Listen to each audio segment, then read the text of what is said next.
Hello and happy Friday. Now, a couple of years ago, I posted on the alarming rate of physician burnout and the implications that it had for our medical industry. Now, the AMA has just released some recent information that sounds a little bit more comforting.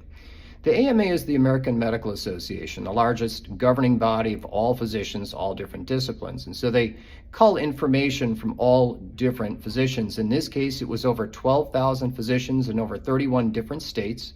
And what they found, in fact, was when looking at parameters such as job satisfaction, stress, burnout, intent to leave an organization, satisfaction with an organization, or even hours worked per week, that physicians had issue or concern with at least one of the parameters.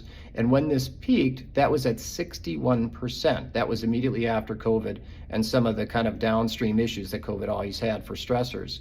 That number has been slowly going down. Last year was 53%, and this year is down to 48%. Now, that's still not a great mark, but it is trending in the right direction.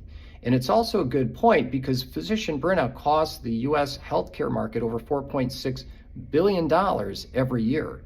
So that's a significant issue with our financial part of the healthcare system.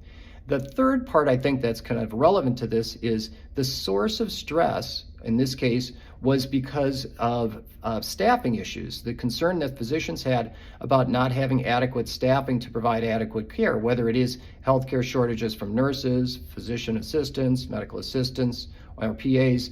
Any of those are actually causing additional stressors to the medical community. And in fact, as it turns out, different data, not this group from the AMA, but different data and previous data has shown that there's a concern about that. The nurses are actually at a higher dissatisfaction rate than the physicians themselves. So, take-home message, trends going in the right direction, but the concern is we still definitely have some work to do.